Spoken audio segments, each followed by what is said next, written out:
and welcome to the Warrior Enclave with Bebe and Toro. This is a space where we shatter the silence, we share our stories, and we believe women, period.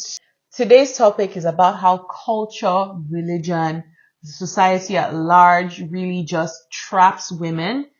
Okay, this is something that whether you want to admit it to yourself or not, because this is not just when it's not that our feminism is too much on this channel. On this episode, we're going to try and break things down so that you yourself you can see, and I'm sure most of you already understand this topic. We're preaching to the choir here. So I'm not going to spend too much time on this intro. We're just going to jump right in to this episode. Okay?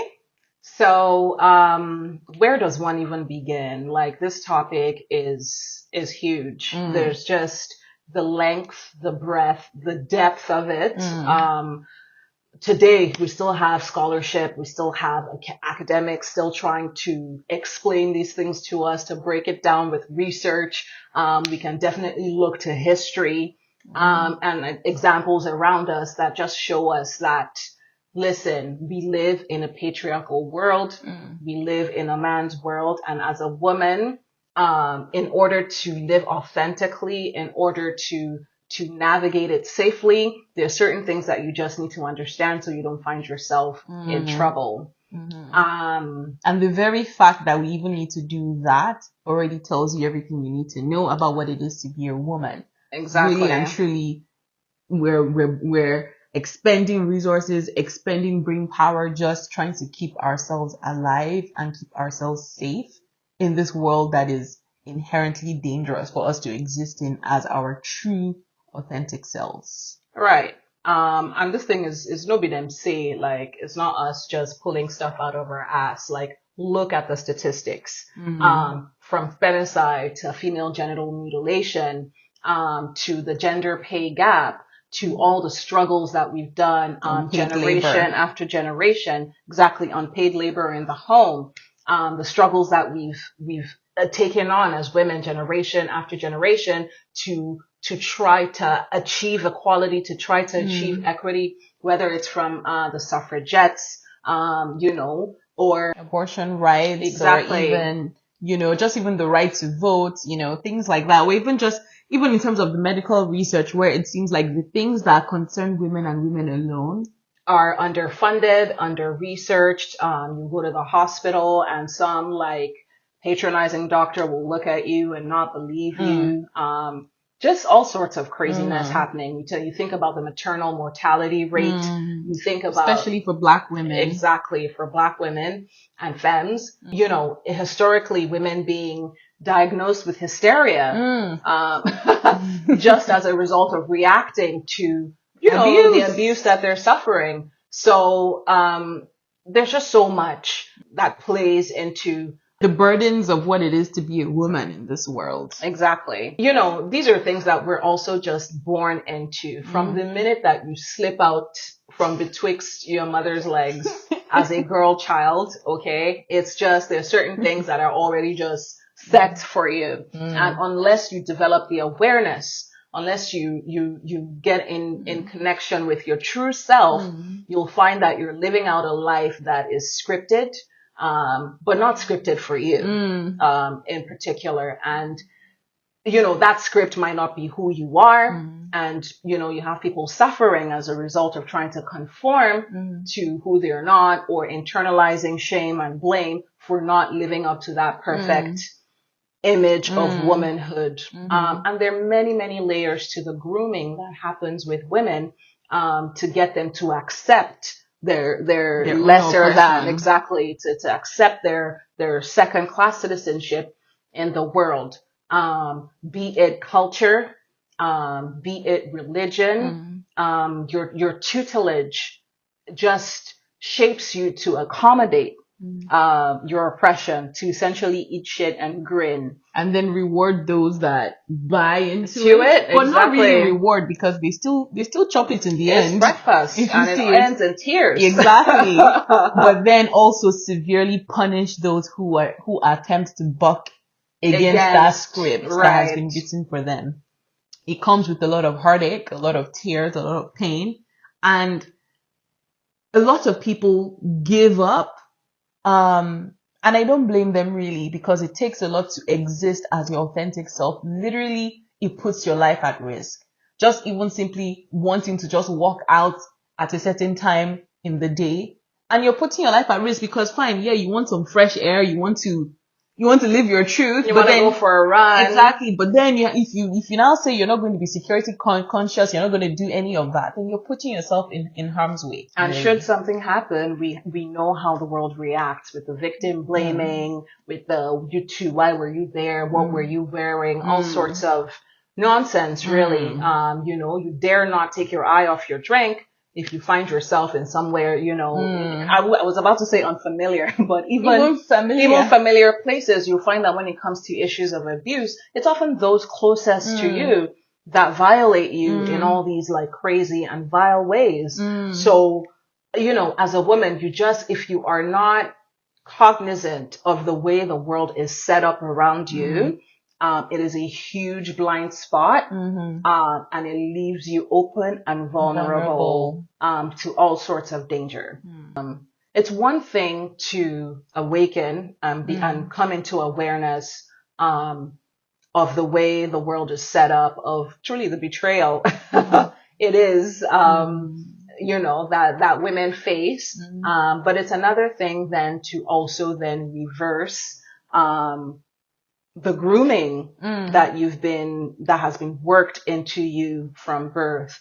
And this is a path you will often walk alone. Exactly. Nobody's gonna hold your hand on this. No one can do it for you. So when I say the way you've been groomed, I refer to things like playing small, not taking up space, accommodating, spreading yourself to accommodate everyone around you without insisting on any boundaries. We call this the good girl programming. Exactly. Really. That's what they call it out there in the streets. Yeah. Right. You're only allowed to or permitted to display a limited range of emotions in public, even in private, and should you dare to be human, not even woman or femme or, whatever other gender, should you dare to be human the way you feel wired to be, the way God divinely made you to be, the second it comes out of that box, again, the backlash,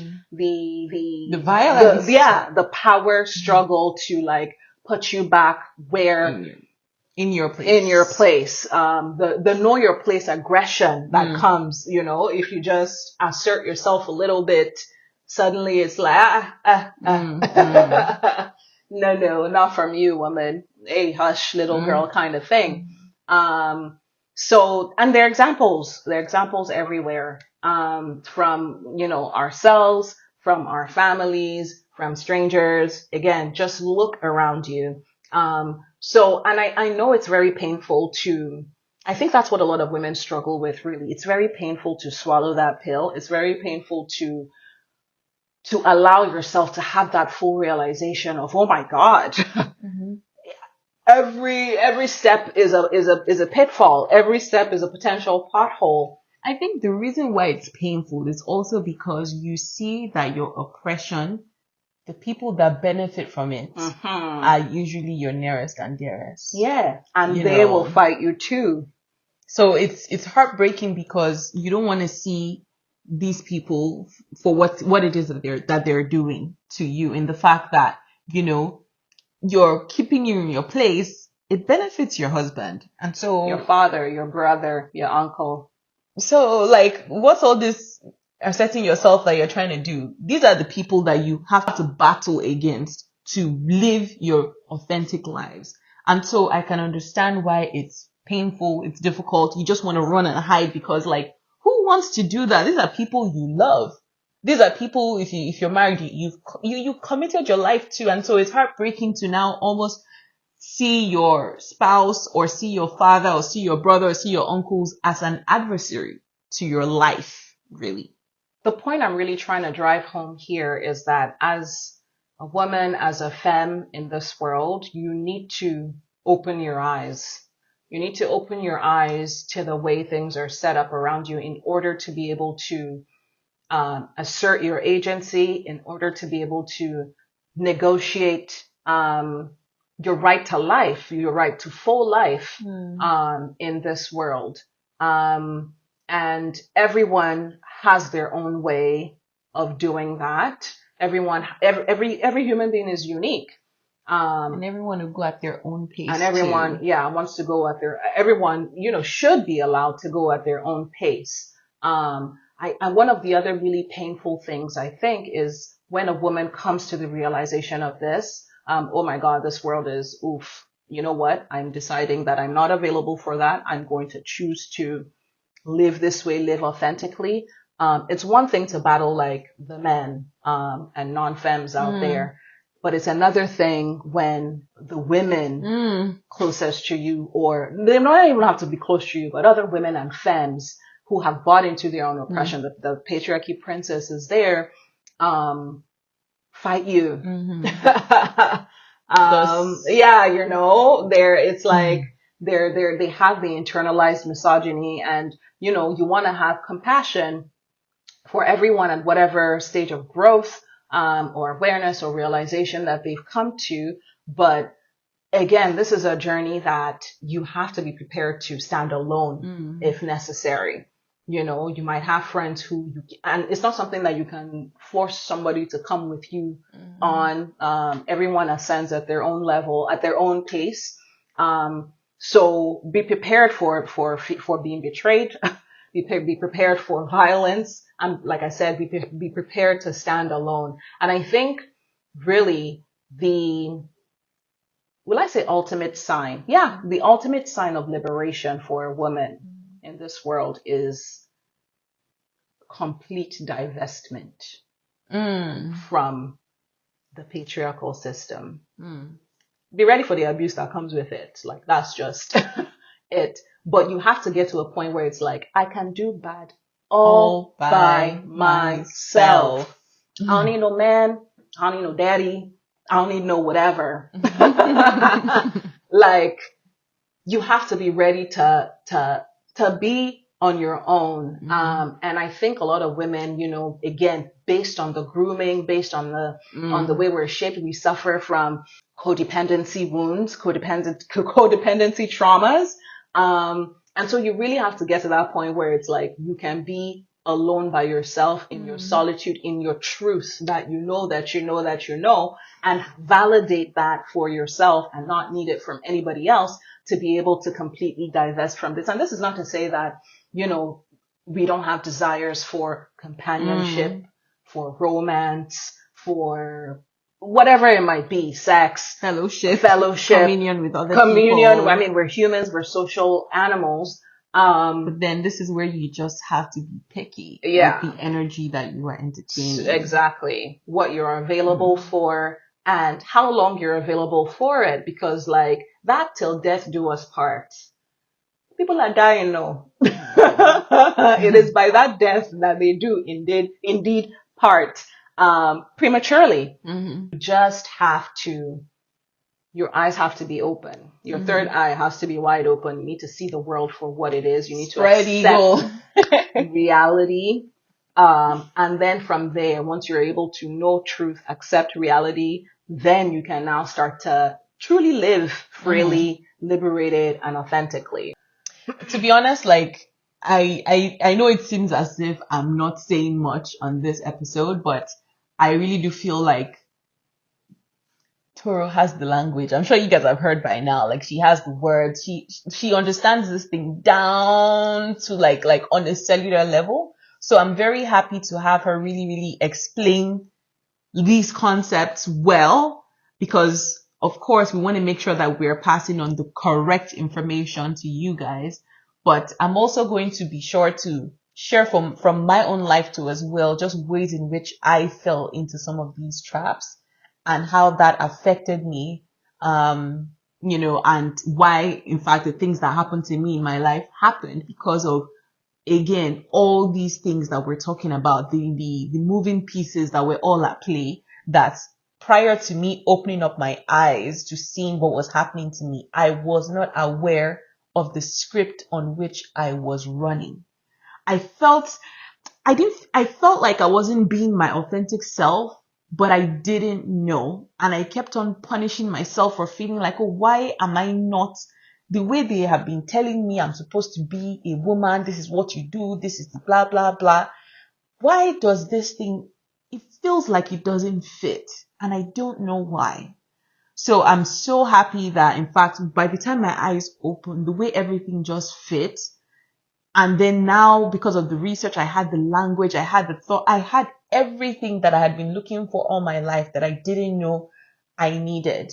And so this is why this episode in particular is very, very important, because hopefully from these things that we're discussing, you begin to ask questions. The moment as a woman, as a femme, you are asking questions, you're on your way to your salvation.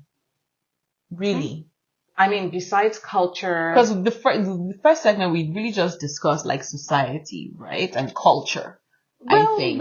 yeah. I mean, I feel like, yeah, there are many cultures that are patriarchal in nature as well. It just almost seems like default the way the world works. I mean, right now in 2023, we can say that for the most part we're operating under cis het white supremacy. That's who's at the top of the food chain. The top of the hierarchy is a straight white man, likely Anglo-Saxon. And like, you know, I know, because the people who listen to us, I know we're from all over the world. Some of us were in majority black countries, like in Africa, in Nigeria, other places, wherever. in the diaspora. So you might think, oh, this whole straight white man yans, how is this one affecting me? It's affecting you. It is affecting you. Don't even feel like it's not, because again, aside from just the effect of colonialism already, that almost like slavery. that exactly, that held Africa's destiny like this. Right now, the world, like economics that is at play, the power dynamics at play, white supremacy is at work, and it is affecting us even till now. But like another big, I guess, inroad that the patriarchy has, and really has a foothold, is via religion. Now, some of y'all don't get mad, but it is what it is. Drag their shirts. But it is what it is. And I'm speaking like, you know, the world's religions as a whole, the big ones, whether it's Christianity, Islam, Judaism, Buddhism, Hinduism, like, and, you know, you'll look at the holy books, and these are books that are mostly written by men, by divine right. And because there's that layer of divinity to it, there's this layer of, it is God's way. This is God's way. God permits it, you know. Then there's that fear that is used to control the masses, both women and men, to keep them in these roles, to keep them in this place by, you know, having this whole, it's divinely orchestrated thing. And so you, as the one who's waging the battle for your soul and your sovereignty, you find yourself scared of eternal damnation, going against God's word. going against God's word. And like, it really is a soul level struggle. But there's light at the end of the tunnel. Once you're able to get past that fear, once you're able to download and translate the truth for yourself, like, and I'm not sure what path people can take to having that, because not even everybody is spiritual. Some people don't believe in anything whatsoever. But when you look at the religions of the world, my God, and all the different ways and flavors that it plays out, whether it's like policing the way women dress, whether it's certain circles that permit child marriage, there's just all sorts of things that are still like, that it uses religion as a conduit to dominate women and to keep them in that subservient, passive place, that passive role where, again, you're not living your life for yourself, you're living it in bondage, in slavery, and in service of the man. I think for me in particular, like everything that you're describing is is literally how I felt. It's how I felt like I grew up. Bear in mind, like the way we grew up, like there are four girls within four female children within this household. So there wasn't much, this is how a man is, this is how a woman is, because like my brother is the youngest, so. Now, my mom was the primary caregiver for the most part. My dad traveled a lot. Exactly. And then by the time my dad, would of course be around and all of that, like, I feel like he kind of just treated us as like human beings in particular. Like the patriarchy wasn't so obvious. So there's a way in which we grew up that I felt like some other women didn't necessarily have that whole, when your brother, you say good morning, you kneel down and say good morning to your brother. The boys don't come into the kitchen. Exactly. This one is women's work. You cook for your brother, you do this, your brother, like, we didn't have much of those interactions. So I'll say we almost grew up a little free range for as girls or as women, because like there really wasn't, for the longest time, there wasn't my brother too, for there to be, a difference in treatment. And even by the time he came along, he joined the program. There was no, what do you mean you're not going to wash plates? Are you mad? So all that kind of stuff. So I'll say we got to grow up a little free range. Our household in particular, I'll say, was a very liberal one compared to a lot of other Nigerian households, being able to buck up, to challenge authority. My dad always like entertained questions. Like, I remember having spirited conversations with my dad. I remember being able to challenge his thinking on things and stuff like that. So for me, I grew up a bit of an oddball as a woman, and very early on going to school, I already started to feel like the way I'm existing as a woman is like people don't like it. It's like people would call me a tomboy. People didn't really see me as a girl. I felt like I was doing well in school and all of that.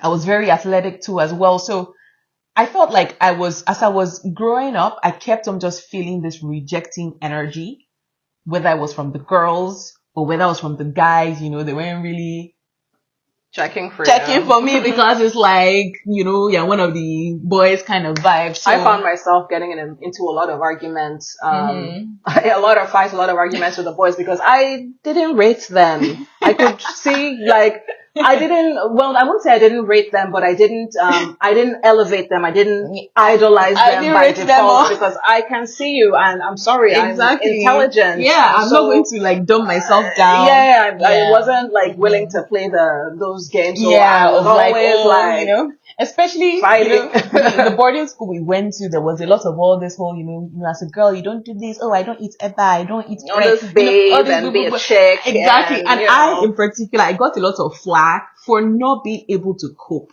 Number one, for me, hunger was a big deal for me. I could not go hungry. So when it came to eating, I was one of the boys and they will abuse me with this, they will everything. But what do you want me to do? I beg me, I can't die kind of thing. So all this while I'd gone through all of this, and then now I get into college. Now it feels like I'm starting to come into my own on what it means to be a woman. And of course, I become super religious in college. I mentioned this a lot on the podcast as well as on here. And then the panel beating starts. Proverbs 31 woman. That P31. That P31 woman, There's the panel beating starts on me. Reduce your voice, you talk too much. All this, and at first, I felt like, I felt my spirit bucking up against these things. I like, I don't think this is right. I don't think this is correct. But then at the same time as well, growing up when you have some of this trauma, and religion really does have some elements of peace that, it can calm your soul. It can feel like it's the opium of the masses. It's a salve. So as much as, there are some of these good things that religion does bring, this is why you have to have your eyes open, because in as much as you are enjoying some of the good, you won't even know when some of the bad is seeping in and altering who you are and shaming you and panel beating you into something programming you into something that you are not. Now, this is now something that happened to me in that, like, I'm becoming a woman and I'm hearing all this negative feedback of the way you are being a woman is not the correct way. This is how you are supposed to exist as a woman. This is the only way you can be partnered up, which is something that was very important to me. I was one of those Disney heads, all this happily ever after, finding my Prince Charming kind of chick. So hopeless romantic. I was a hopeless romantic. Those of you that know me, you know me and my K-dramas. Like, I live in K-dramas, the right? wedding website. Exactly. Oh my God. Like, there was a time where there used to be like wedding websites, couples. I would go there and I would just be reading all the wedding websites, all the stories. Like, that was me, right? So that's something that was always very important to me. So here I was, I felt like the marriage that I had grown up seeing, which is my parents' marriage, I felt like it wasn't the most perfect. And the programming I got is, this unequally yoked that, because my dad is somewhat agnostic. If you ask him, he'll probably say atheist. So I felt like, that was the reason why my parents' marriage wasn't the best or wasn't the ideal that I would have wanted for myself, is because it was an unequally yoked situation. So that's part of what drove me into religion, because I felt like, okay, I really do want to have a beautiful marriage. I really do want to happily ever after. Let me pair up or let me match up with somebody that is also a Christian like me. Now, in doing all of that, I'm getting all this panel beating about a P31 woman. Submit. I'm getting all this submission. You submit. That's even the one that used to pain me the most, because I know how I was. Like, I look at these men, I'm just like, is it this coconut head I'm supposed to now submit to? This one that cannot even hold a candle to me in an academic setting, cannot even hold a candle to me in conversation, cannot even hold I now have to be submitting. Like that thing used to pain me. But again, in all honesty, guys, I was a pick-me. I wanted to be picked. Well, you're groomed to be a pick-me. Exactly. So, because as I am now, like, I don't give a shit about this man. So, of course, I knew growing up, I didn't care about them either. So, it was in that university phase that I became the pick-me. Okay? And so, that is what religion did to me. And that is also kind of what led me down the path, because I was just following something blindly. I wasn't asking questions. If indeed I did have a question to ask, is shamed into not asking those questions. Why are you asking that kind of question? This one, that's just what the Bible says and that's just what we believe. Like, so I'm saying all of this to say that, look, this is why as a woman, as a femme, you have to have your eyes wide open, because if you allow yourself just follow a script or follow a system because you just wrongly assume that it will protect you, what your eye will see there, nobody will, like, you are going to cry that cry all alone. Trust me. I think it's also very important to highlight here that in all this religious grooming that goes on with the women to submit, be smaller, be this, be that, the men are also getting groomed, but they're getting groomed to disempower women. They're getting groomed to take up space. They're getting groomed to feel superior to women. Yeah, to feel superior to you. They're getting groomed to enact violence on you should you not play your scripted role.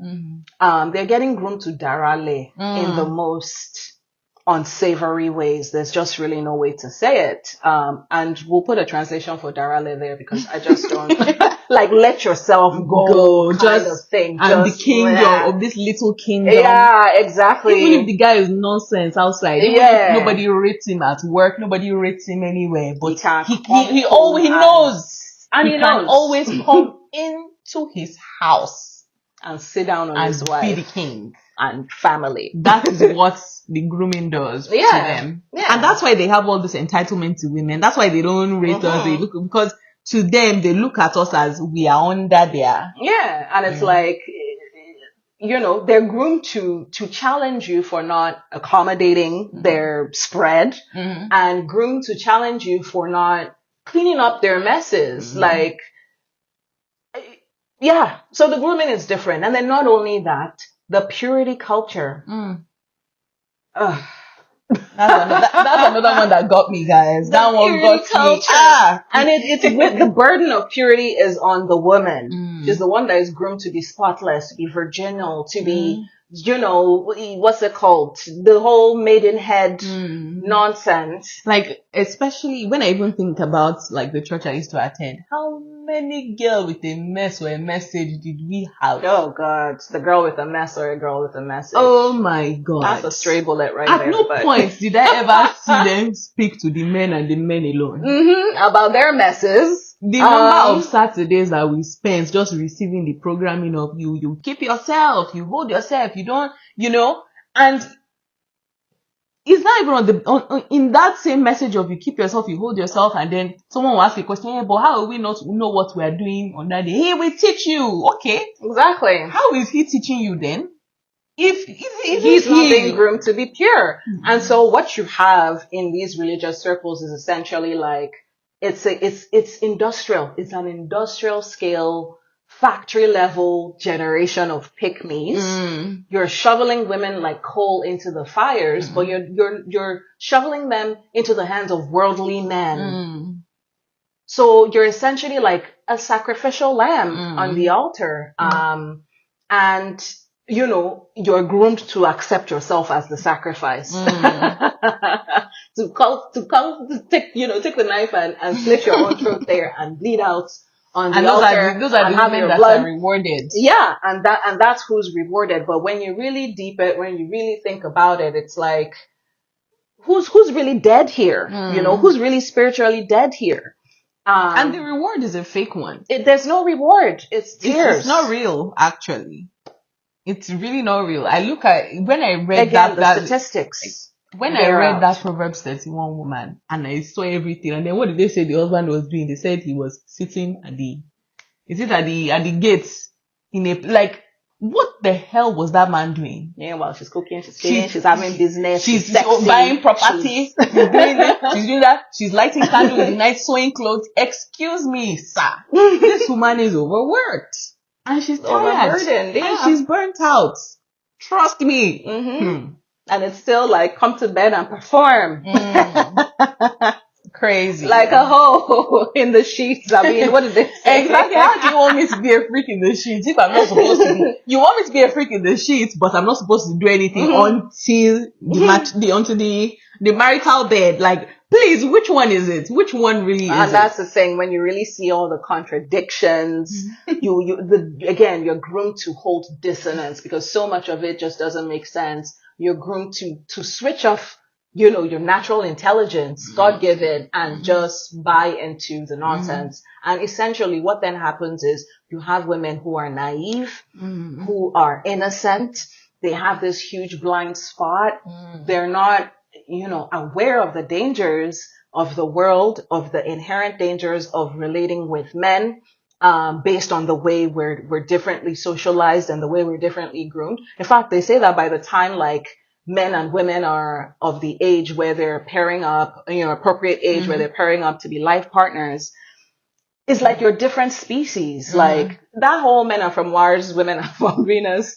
Like, it's like you're different. So even the communication, you're on different radio frequencies, the channel, you're not. And, you know, for me, in this, my 30 plus years of life, I'm hard pressed to think of, to find your equal. To do. And this is not, again, not a man bashing channel, but it's like, even the men that have 10 years of experience on me, you're in your 40s. Sir, what are you doing? You're not carrying your weight for yourself. Emotional immaturity, self-regulation, absence. Initiative and foresight, no. I have to now teach you the most basic of things, and then you're now on top of it, you're not a willing project. There's one thing where I already have a project on my hands.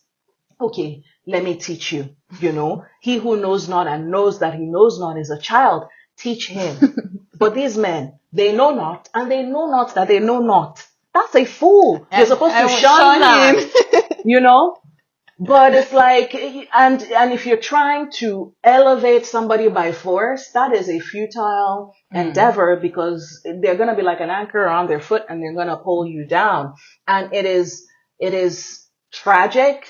It is very sad, especially for somebody who is like, oh, super romantic, super this, super that. But auntie, shine your eyes. Shine your eyes well. It's the toughest pill I have to swallow. You just but swallow it. Swallow it. I did for what it is. Swallow it. I did. You can be free. That freedom is this. It is sweet. It is sweeter.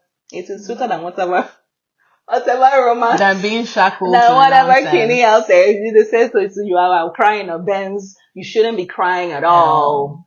You shouldn't be crying at all, sis. I think we should wrap it up here. Because we can go on and on. But yeah, so just open your eyes to the inherent danger of existing as a woman or a femme in this world. Level up yourself in terms of your thinking for your own liberation, for your own freedom. And once you are free, help other women. Spread the word. It's tough. I mean, we're doing it on the channel here. I don't think I can evangelize like that one-on-one with women, because the fight, people don't want to hear the truth. But play your part, do your part, and help other women. It's very important. And yeah, I think we'll close it there. Just to add on to that, just simply existing as your authentic self is enough to help other people. You don't have to actually go out there, just live the example. Exactly. And you'll be surprised who's watching you, who's getting liberated by the way you're living. Exactly, who's getting inspired. So I think we'll wrap it up there here at the Warrior Enclave for this episode. Again, we love you, we see you, we believe you over here. Bye, guys.